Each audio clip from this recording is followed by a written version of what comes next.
गांधी जी आज़ादी के बाद एक बात कहते थे कि मुझे बहुत बड़ा उत्पादन नहीं चाहिए, बहुत लोगों के द्वारा किया गया उत्पादन चाहिए। इसका सीधा मतलब था कि जो व्यक्ति है वो अपने रोजगार में किसी तरह की उसकी जीविका चलती रहे। अगर हम अपने पुराने जीवन काल को देखें, जब हम आज़ाद नहीं थे, अंग्रेजों का राज प्रारंभिक दौर था, छोटे छोटे उद्योग लगते थे। हम 6 महीने खेती किसानी करते थे, 6 महीने छोटे छोटे उद्योगों में इन्वॉल्व रहते थे। अंग्रेजों ने उसको क्या किया कि बड़े उद्योगों के द्वारा जो मालिक था उसको नौकर बनाना, और जो व्यक्ति 12 मास रोजगार पाता था वो एक ऐसी सीमा हो गई कि वो आधारित हो गया कि बड़ी कंपनियों से उसको सैलरी मिले तभी वो काम कर सकता है। ऐसे समय मोदी जी ने जो रखा है टारगेट, उन्होंने, मैंने पहले कहा कि उनका पहला है युवा, कि युवा कैसे तरक्की करे और खुद से कैसे सेल्फ डिपेंड हो। सबसे बड़ा नमूना आपको देखा होगा कि कोरोना आया, और कोरोना में पहले क्या होता था कि पहले छोटा सा मलेरिया हो गया, डेंगू हो गया, कोई जो चेचक जिसको कहते हैं वो निकल आया, हम मंगाते थे, जो टीका होता था, वैक्सीन होती थी, विदेशों से मंगाते थे। साल भर 2 साल लग जाता था, कई गुना दामों पर आता था, और तब तक कई हजार लोग मर जाते थे। हमारे वहां पर हमने मेक इन इंडिया के अंतर्गत इसको अपने यहाँ पर बनाया और 120 देशों से ज्यादा लोगों को फ्री में भेजा। यानी भारत जो सड़े हुए लाल रंग का गेहूं अमेरिका से मंगाता था एक जमाने में, और फिर वो राशन कार्ड से यहाँ के लोगों को बढ़ता था। ये नौजवान नहीं जानते जो पहली बार वोट देने जा रहे हैं। ये वो स्थिति थी भारत की कि भारत के पास अन्न, जो कृषि प्रधान देश था भारत, लेकिन हम अन्न तक पैदा नहीं कर पा रहे थे, और अन्न चाहिए होता था तो लाल रंग का सड़ा गेहूं जो अमेरिका के जानवर खाने को मना कर देते थे, वो अमेरिका हिंदुस्तान को भेजता था, और फिर हिंदुस्तान में वो राशन कार्ड से लाइन लगाकर लोगों को मिलता था। आज क्या है, कोरोना के बाद अमेरिका में 25 लाख से ऊपर लोग मर गए, उनकी अर्थव्यवस्था डावाडोल है। चाइना अभी भी कोरोना से उबर नहीं पाया है। ब्रिटेन में 2 प्रधानमंत्री ने इस्तीफा दिया क्योंकि वो आर्थिक स्थिति को ठीक नहीं कर सकते। न्यूजीलैंड के प्रधानमंत्री ने रोते हुए रिजाइन किया कि वहां की अर्थव्यवस्था उनसे संभल नहीं रही है।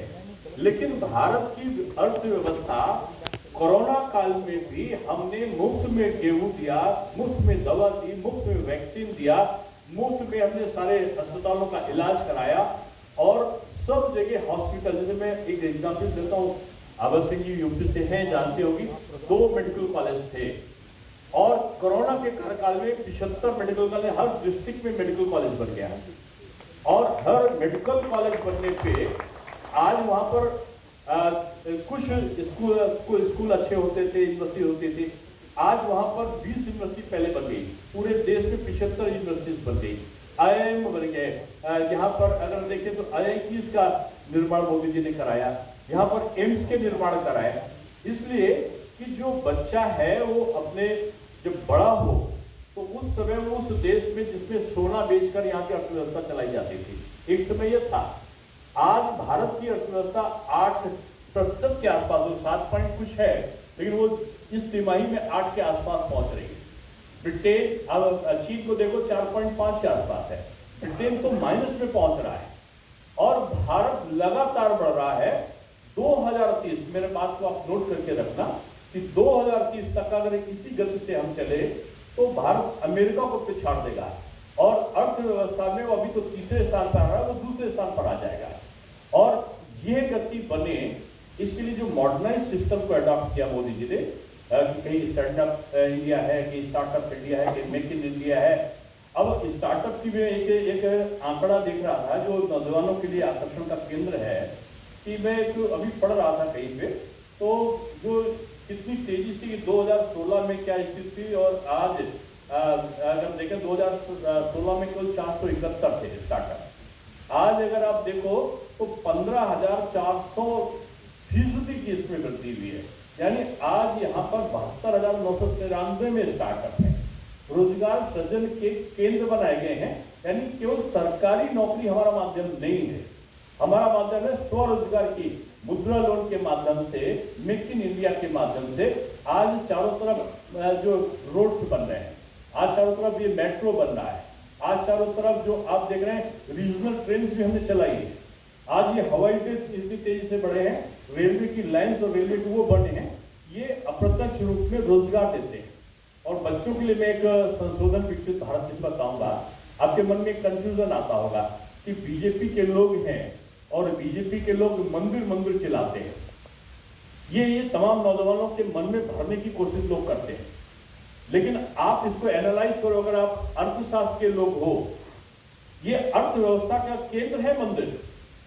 जो मैं वाराणसी, मैं उत्तर प्रदेश से आता हूं, काशी कॉरिडोर बनने के बाद जो पहले अगर 5000 लोग आते थे तो आज 5 लाख लोग पर डे आ रहे हैं। और जो लोग आते हैं वो ठहरने के लिए उनको होटल्स चाहिए, होटल्स में काम करने के लिए लोग होंगे, सामान खरीदा जाएगा तो उसके लिए दुकानदार से सामान आएगा, वहां माली काम करेगा, वहां पुल वाला काम करेगा, वहां पर जो अच्छे अच्छे इंफ्रास्ट्रक्चर होंगे उनसे और दूसरे रोजगार लगेंगे। मंदिरों की आय से पहले क्या होता था, पहले अस्पताल बनते थे, अगर आप साई ट्रस्ट देख लो, आप सिद्धि विनायक का देख लो, स्कूल बनते हैं, तमाम प्रकार की चीजें बनी, एक तमाम समाज के विभिन्न वर्गों को जोड़ने का काम भी हुआ। आज ये आर्थिक उन्नति, और अयोध्या में मंदिर नहीं बना, केवल राम मंदिर, भगवान की पूजा के लिए तो हम जाते हैं, लेकिन आप देखो अयोध्या विश्व का मॉडर्न सिटी बन रहा है, और मॉडर्न सिटी के से बनने से लोग उद्योग धंधे लगाने के लिए वहां पहुंच रहे हैं। अप्रत्यक्ष रूप में जो रोजगार मिल रहा है, जो आपका प्रश्न था कि विकसित भारत का क्या है, काम वही है, लेकिन हमने उसको इस तरीके से किया कि बहुत सारे लोग उसमें इन्वॉल्व हो गए, और हम पहले छोटी छोटी चीजों को आयात करते थे, आयात हमारा ज्यादा था, निर्यात हमारा कम था, और निर्यात कम होने के कारण ट्रेड बैलेंस हमारे फेवर में नहीं था। अब क्या है कि जो आयात करते थे, हम तेल करते थे, पेट्रोल करते थे, डीजल करते थे, आज क्या है कि हमने उससे वैकल्पिक साधन जुड़े, एथेनॉल, जो चीनी मिले हैं उसमें एथेनॉल बनाते हैं, और हम बैटरी से कार चला रहे हैं। यानी हमने विकल्पों को खोजा है, संसाधनों को तलाशा है, और इनके बीच में एक ऐसी परिकल्पना की है कि हम जो है अमृत काल में हम अपना एक ऐसा स्वरूप लावे जो हमारा न केवल जीडीपी बढ़े, बल्कि जो महिलाओं का योगदान है, सहभागिता बढ़े, किसानों की आमदनी कई गुना ज्यादा हो। मोदी जी ने एक छोटी सी चीज किया कि ड्रोन दीदी, ड्रोन लखपति दीदी, किसी ने सोचा नहीं था कि गांव में वो दवा का छिड़काव करने के लिए ट्रेनिंग किसको वो मिलेगा, कौन सरकार किसको देगी, वो महिला को देगी। महिला उसे अगर करेगी तो लाखों रुपए महीना उसको अपने आप मिलेगा। बिजली फ्री में देंगे, कैसे देंगे, हम सोलर लगाएंगे और सोलर पंप के लिए गवर्नमेंट देगा। यानी हर चीज को किसी चीज से जोड़ रहे, कनेक्ट कर रहे हैं। तो ये एक जो आपने मेरा पूछा कि विकसित भारत के संदर्भ में, तो मैं कह सकता हूं कि ये वो समय है कि हम जल्दी से अपना जो बुनियादी ढांचा है उसको ठीक करेंगे। और आप चार्टर्ड अकाउंटेंट हो तो एक बात जानते होंगे कि इंफ्रास्ट्रक्चर जहां पर अच्छा होता है, जैसे मान लो मुंबई है, इंफ्रास्ट्रक्चर अगर अच्छा है, पुल आ रहे हैं, मेट्रो आ रहा, अटल सेतु बना है, तो जहां पर इंफ्रास्ट्रक्चर अच्छा होगा, बगैर कुछ कहे 3.5% की ग्रोथ उसमें अपने आप बढ़ जाती है। ये विकसित भारत का मैप है कि हम इंफ्रास्ट्रक्चर को भी ठीक करेंगे और जो छोटे छोटे उद्योग है उनको भी लगाएंगे। नेक्स्ट, हम चाहते हैं, इधर हजारों लोग हैं, ये लाखों लोगों के पास रीच करे। नमस्कार, आपकी बात सुन के बहुत अच्छा लगा एंड आई मस्ट कॉम्प्लीमेंट